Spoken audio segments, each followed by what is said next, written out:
Next Tuesday. You're going home for 2 weeks. Wait till their families see how far they've come. I still got a long ways to go, but now I can hold my head up high. I'm getting my dad back. But what happens when all their hard work is put to the test? It's my 21st birthday. I deserve a rest, don't I? This is his life here. Fight, please.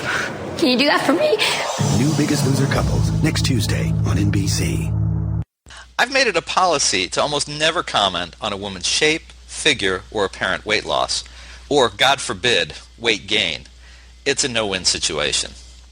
But for two reasons, I'm going to make an exception to that policy today in my interview with Amy Parham. First, it's because she's written a new book called 10 Lessons from a Former Fat Girl, Living with Less of You and More of Life. I figure she opened the door there. And second, because Amy and her husband Phil were guests on Mr. Media last summer when their first book and DVD, The 90-Day Fitness Challenge, were published. Now, I find them to be lovely people with a good sense of humor about their experiences in the weight loss trade and just nice to talk to. So, Amy, welcome back to Mr. Media. Thank you for having me this morning, Bob. My pleasure. And I gotta ask you, 2 books plus a DVD in 6 months. Now, I make my living writing books. Now, people like you doing this makes me look bad. Now, I want you to knock it off. Would you do that for me? Well, I'm sorry, but we have a third one coming out in September, too, called The Amazing Fitness Adventure for Kids. So that'll make it 3 in a DVD. I'm sorry. I couldn't hear you. I'm pretending that we're at commercial break. What? What did you say? I won't repeat it again. I don't want to upset you this morning. You can't do 3 books in a year. See, guys like me who get paid for doing that kind of thing, you make us look bad. It must come to an end. Okay, well, after the third one, I'll promise to hold off for a little while. All right. That's fair, and I appreciate that. You're a good, kind person, just like I said in the introduction. Now, how did you get away with doing a book without your husband? I mean, couldn't he have written, a former, fat guy or something? But I decided to kick him to the curb this time. No, I think that probably a man might not buy a former fat guy book. I don't know. That was just the feeling of the publisher. But a lot of women out there can relate to the whole idea and concept of being the fat girl. They have the skinny girls that are all around them and they feel like the fat girl. And I don't necessarily think of myself as the skinny girl, but I do want to think of myself as the fit girl. And so that's what this book's all about is the juxtaposition between the fat girl and the fit girl and, how to get there, how to get there mentally, spiritually, emotionally, and also, by losing weight. So you're offering a complete package this time. Yes, because I think that there are a lot of diet books that'll tell us, eat less or eat this or eat that and exercise this way and move more. And we all know that. Everybody knows that from the time you're, I've been on diet since I was probably 12 years old, and I've done every one of them.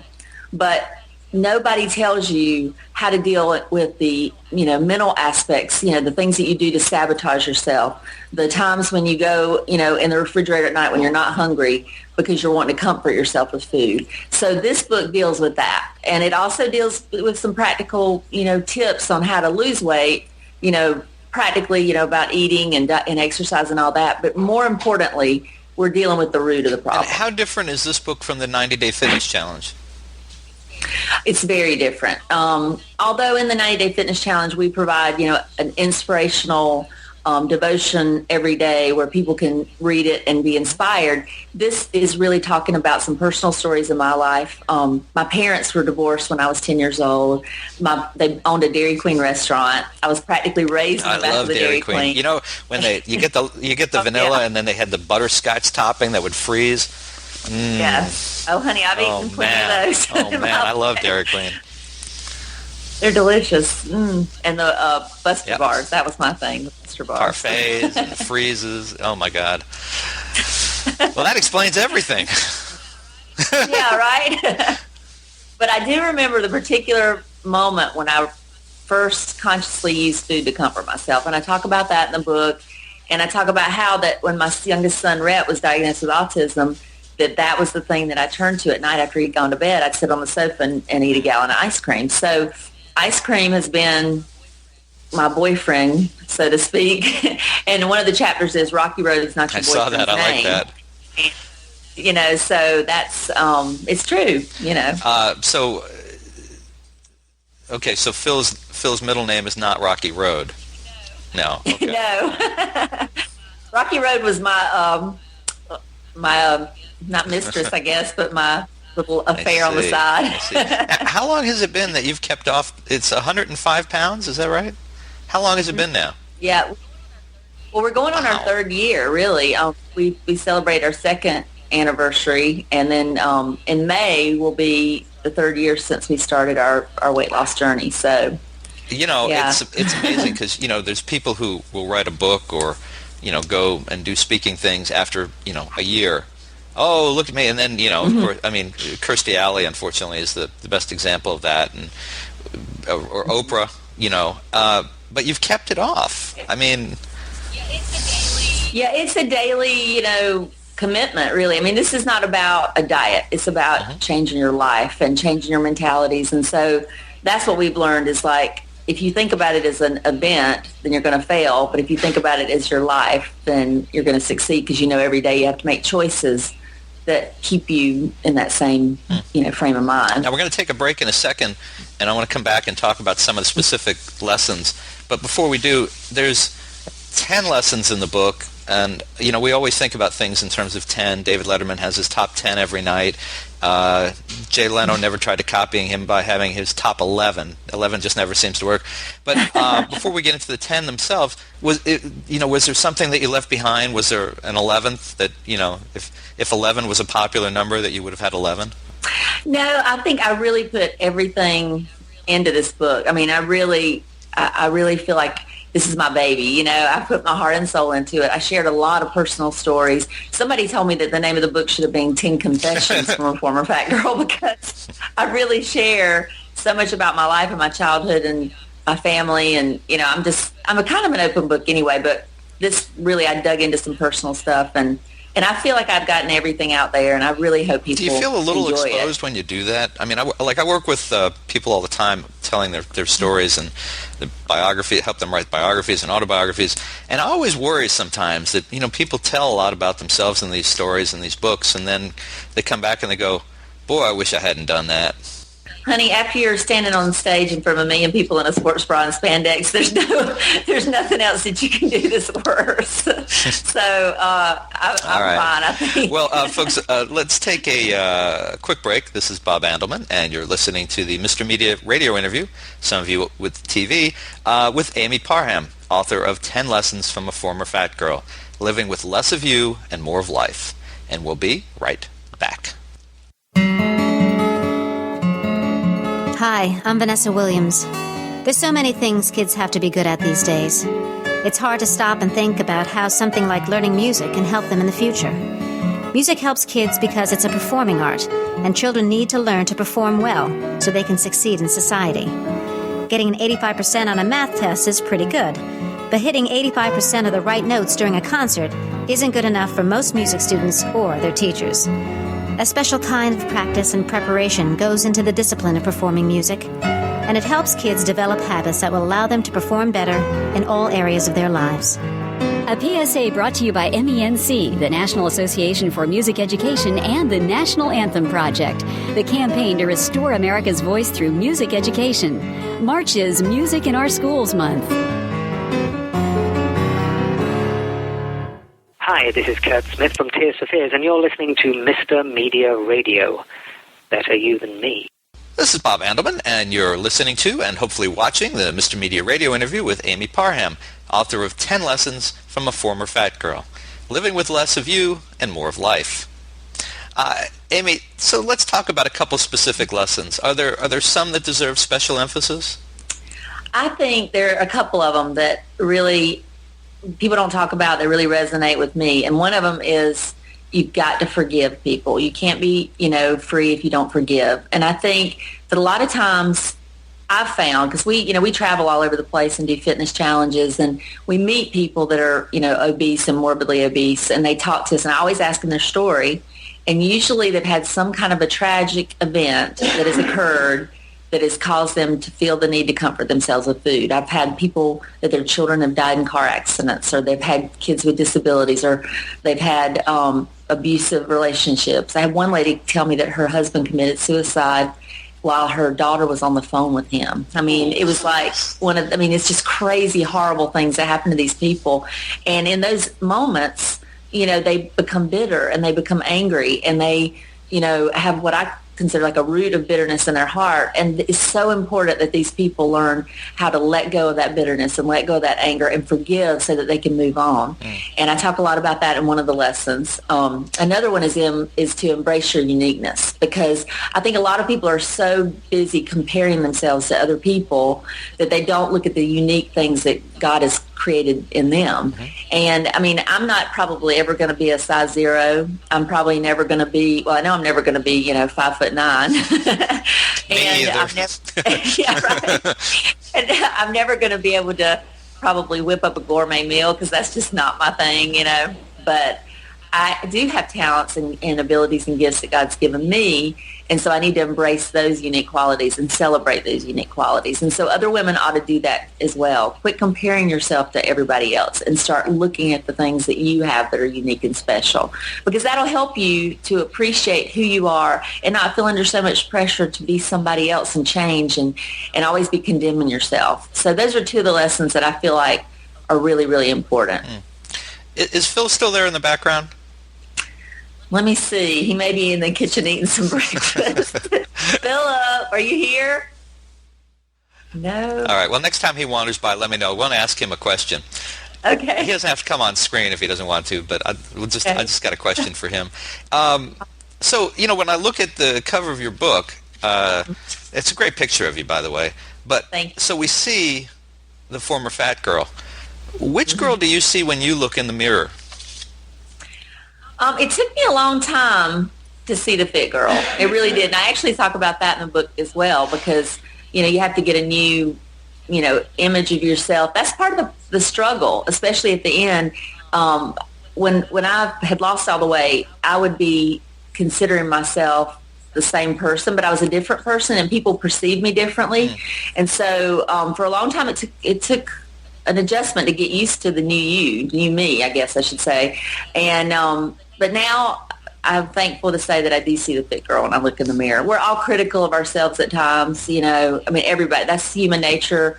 I haven't come to some other plane of existence where I feel like I'm perfect or anything by any means, but I do feel fit, I feel healthy, I feel good in my own skin, so that's who I see now. But it did take time, and it will take time for all these women out here that are going through the process. Yeah, I wondered about that, because as I was looking through the book, I was thinking, I used to tell people I'd look in the mirror and see that 16-year-old kid smiling back at me, on top of the world. And I don't see the 16-year-old kid anymore. I tend to see, someone who's, I'm 50, but I tend to see somebody maybe 35 to 40, a little more realistic, a little more aware of what's going on. But, I keep looking back, hoping that 16-year-old kid will be looking back in the mirror just on occasion, So I got to wondering, I thought, well, who do you see? Because, Right. Well, I know, like, for example, like when Philip and I got married, it's like for years and years I saw him as that same college kid that I met for the first time, because you see yourself through the eyes of your mind. You see people through the eyes of experience or whatever. And so when I lost the weight, it's like I saw myself as the fat friend that couldn't go shopping with the skinny friends because she couldn't fit in the clothes or whatever, and that always made excuses, always had escape routes as to, if we went to the mall, I'd direct everybody to the shoe department because I could wear the shoes. So I know what you're talking about. Now let's put today in context. So when we look back on this in this interview, we know exactly what was going on. Are you in South Carolina, North Carolina? South. And the fireplace is behind you. It's a beautiful fireplace. Tell folks what's going on outside those windows, though. Well, we got snowed in a few days ago, and our kids have been out of school for a week now and are going to be out of school tomorrow because it's a teacher work day, and then Monday for Martin Luther King. So we've been all huddled up cozy in the house, and you know what happens when you're huddled up cozy in the house? You want to eat brownies and junk food. So we have had one day of making brownies, I must admit. I will confess, I cannot tell a lie. We did have brownies. Well, I mean, I wanted to ask you, and then we'll go to the break in a second, but I mean, as the daughter of a former, maybe a current Dairy Queen owner, are they still in the business? No, okay. Former. I mean, how do you, obviously you develop a taste for that stuff. I know I did, and my parents didn't own a Dairy Queen. How do you get some balance back in your life after you lose the weight and some time has passed, where you say to yourself, I could have 6 ounces of a Dairy Queen, or I can have a brownie or two, and tomorrow I'm not going to fall off the wagon. How do you do that? Well, actually, my son Rhett's going to come join us in his Batman costume. Oh. Hey, Rhett. Say hello. How you doing? What are you calling on the laptop on iTunes? Youngest, he's autistic, and we're wearing Batman. Oh, no problem. See what Daddy's doing in there. Can you go see what Daddy's doing? I want McDonald's for lunch. See, he wants McDonald's for lunch. This is a struggle. Bit of a challenge, I would think, yeah. Yeah. Okay, go see what Hey, Daddy's Rhett, doing. enjoy the snow. Yeah, because of the snow. I mean, you do have to get, because at first you're in an extreme mindset where I could never touch a brownie for the rest of my life. I mean, you really kind of have to go there mentally in order to get to a certain place. And then I always say, like, when a car is out of line, it'll go to one side of the ditch, and it gets in line, it goes back to the that's other. Gone. Okay. Rhett, can you go watch YouTube? No. I want to stay here. We may have a visitor sitting beside okay. us. But, eventually you come to the point where you realize, hey, I can have a little bit as long as it's in my calories, as long as I'm not going overboard and just eating nonstop and eating for the reasons of just, comforting myself. I understand. It's tough, though, I imagine, even so. Well, yeah, it is. I mean, you have to just find that balance. All right. Well, hey, Rhett, why don't we take a quick break? We were going to do that anyhow. And See you on your laptop. This is Bob Andelman, and you're listening to and hopefully watching the Mr. Media Radio interview with Amy Parham, author of 10 Lessons from a Former Fat Girl, Living with Less of You and More of Life. And we'll be right back. Hey, this is Charles, Hillary, and Dave, and we are Lady Antebellum. Hurricane season is here. The American Red Cross can help you prepare before disaster strikes. There are a few simple things you can do. Build a disaster supplies kit with water, food, first aid kit, and a battery-powered radio. Make a family communication plan and stay informed about what's going on around you. To learn more about how you can be prepared this hurricane season, contact your local American Red Cross chapter or visit redcross.org today. This is Rhonda Shear, and it looks like I'm going to be up all night modeling my lingerie line from Mr. Media. Again! This is Bob Andelman, and you're listening to and hopefully watching the Mr. Media radio interview with Amy Parham, author of 10 Lessons from a Former Fat Girl, Living with Less of You and More of Life. And Amy, I got to tell you, I had asked you before, if in a previous segment, if your husband Phil, who was on, of course, the Biggest Loser with you, if he was nearby, and that's because as you were talking during the second segment, I was just so overtaken. The words are great, but listening to the way you talk, I love the way you talk. And I was thinking, man, did I err by maybe I didn't go far enough into the South. I married a girl from Virginia. I think I should have held out and gone for South Carolina, because I just love listening to you talk. You could be reading the dictionary, my dear, and I'd be happy. Oh, goodness, you're funny. So that's why I wanted to talk to Phil. I wanted to find out if that's. Well, he just walked back in. Look at him walking back in the door. Yeah. So Bob wanted to ask you a question, I think, for a second. Yeah, I wanted to ask you directly, so it wouldn't seem like I was flirting with your wife. Sure. But I was just telling her, hey Phil, hey folks, this is Phil. Hey guys. Amy's husband. You know him from Biggest Loser as well. Another big weight loss guy. I was just saying that in the last segment, I was listening to your wife talk, and of course the words were very important, but I just love listening to her talk, just that voice. And I was just, I wanted to ask you, because I didn't want it to seem like I was flirting with your wife, but, I mean, do you love the sound of that voice, or do you, I've loved it for 22 years. Mm-hmm. I love her voice. I love her laugh. There you go. About her. And I think America would too, and I want to put a plug in here, Bob. Listen to this. There's some kind of a thing out on the web about, is it on ABC.com? Yes. He's trying to get me nominated for Dancing with the Stars, but I'm telling you, I can't dance. Wouldn't that be great? She can't dance, but wouldn't that be cool? She's actually, you could learn. I guess I could learn. Then you might want to have I think I'd be one of those dancer guys. Now, that would be the plus, the dancer guys. They're all hot. Oh, great. You're going to regret this one, Phil, I think. I'd be worse than Kate Gosselin, I assure you. No, you wouldn't be worse than Kate. She's horrible. But, oh, my. Well, I didn't hear. I was going to say, you couldn't be worse than Kate, or Bristol Palin got a little better as she went along, but most people don't think she got as far as she did based on her dancing. So exactly. But wouldn't that be cool? I mean, I was thinking about that this morning, and I thought, how bizarre is that our maybe we get 3 votes. I don't know, but.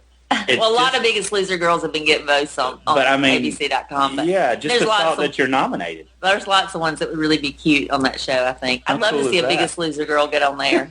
Not me necessarily, but a Biggest Loser girl. That would be great. Now, would ABC, bring an NBC star over? I don't know. Who knows? I mean, a couple years later, maybe I'm thinking she would be good. She would be good. You always think that because you're my husband. Well, since you're both here, let me ask you this. It's been about 6 months since we spoke together, and you've got that much more time away from Biggest Loser under your shortened, tightened belts. Has your view of the show and that experience, has it changed any in that time? Has it evolved? It was an extremely hard experience, but I tell you, I'll never view it as anything more than a blessing. I mean, it's just, of course it was, there's difficult things that happen when you get on a reality show. I mean, your life changes in some weird ways, but I will never think of it as anything less than a blessing because it's really changed our lives. It's helped us in so many ways. We've gotten opportunities for our kids as a result of the show.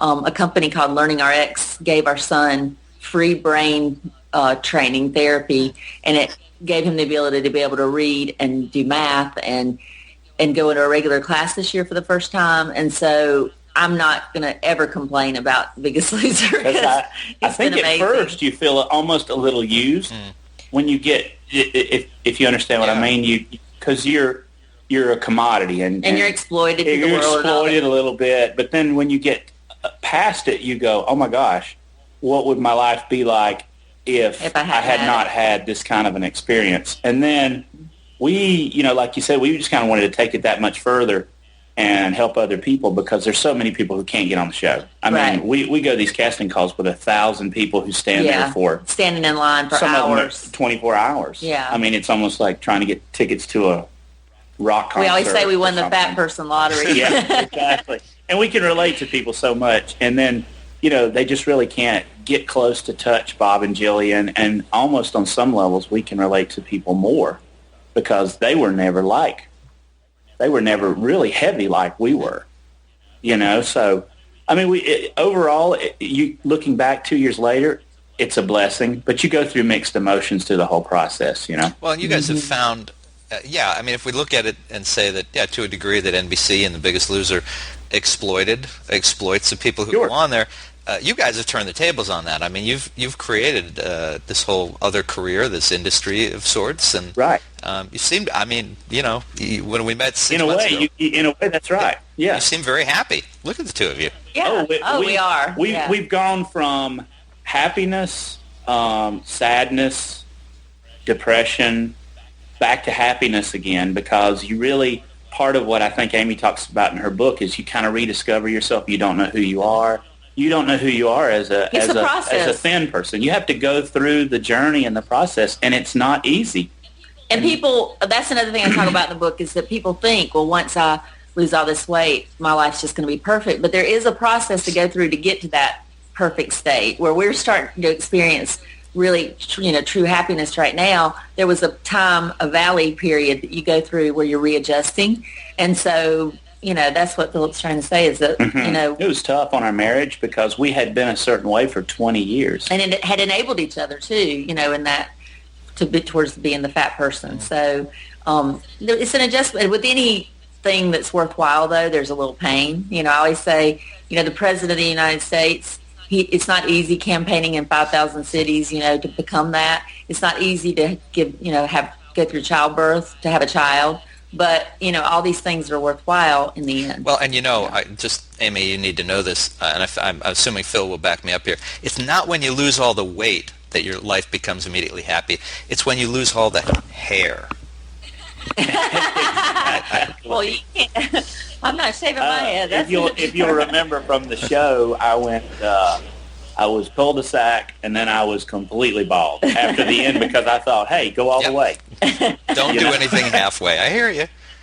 Don't do anything halfway. All right, so you have one more book coming out. Is that the two of you, or is that just you, Amy, or what is that? That's the two of us again. We're back together as a team doing a book for kids. And it's really kind of the first 5 chapters are written to the parents to kind of admonish them that they need to take charge of their kids' health. And then the daily devotions, as you will, are directed to the children, so that like the parents could sit around the table and read one of those every day around the dinner table, and they're written in kid language, I guess. Or a kid from say 3 to 13 could actually read it. Somebody first grade to 8th maybe, and understand it. We tried to make it like little lessons for kids on a daily basis, and we're still working on the title. It's kind of like the Amazing Fitness Adventure kind of a deal, and 90 little lessons for kids, and it's going to be fun. We were working with a cartoonist and illustrators and stuff to really get the book cover and the title. So it's going to be completely different. We want everything we do to be different, so we're excited about that. And the biggest thing we've been working on lately, I guess Amy told you, was our website, PhilAmyFitness.com, the new community. And we have an online community that people can join, and we have tips and recipes and meal plans. Video blogs, and a meal online planner. chat. And, boy, that's a lot of work. But, that's going to be our future because that's where people are going. They want to be able to get grab their iPhone and open it up and watch a little video on how to do something. And then that's kind of how people, like what we're doing here on Skype, that's the whole, we do that once a week with people, and that's kind of where things are going with conference calls and online they can get all our products really cool. And everything there. So, really, and by the way, if anybody wants an autographed copy of my book for a short time, if they go to PhilAmyFitness.com and order it on there, I'll ship them out an autographed copy. And I'll tell you what, if you give the URL one more time, here's what I'm going to do. Give the URL one more time, and I'm going to magically make it appear at the bottom of the screen. Okay. All right. It is PhilAndAmyFitness.com, and the "and" is written out. So PhilAndAmyFitness.com. Terrific. So, folks, now you know where you can get it, and you can also get an unautographed copy right now at MrMedia.com at a great price. So think about that. Absolutely. Well, let's see. We covered the book. We covered the marriage. I flirted with your wife a little bit. I think we've got it all covered. And I'm going to magically disappear. Because this is Amy Parham. Amy Parham and good old what's his name. Thank you so much for being with us here on Mr. Media again. Thank you. Have a great day down there in Florida where it's warmer. We'll try. You guys take care. All right. Okay. Bye-bye. Bye-bye. For more original interviews with your favorite reality TV stars, surf over to our main website, mrmedia.com, mrmedia.com. Subscribe to Mr. Media on iTunes and you'll never miss a show. Just search Mr. Media Interviews from within iTunes and subscribe for free. You can also listen with a piece of string and a tin can in many locations. If you've got an idea for a guest, a comment on today's show, or would like to advertise on Mr. Media Radio, email me directly at bob@mrmedia.com, mrmedia.com. You can also follow me on Facebook or on Twitter, twitter.com/Andelman, or on Facebook. Just search Mr. Media Interviews. Thanks so much for joining us today. I really appreciate you sharing a piece of your day with Mr. Media. Thanks for listening.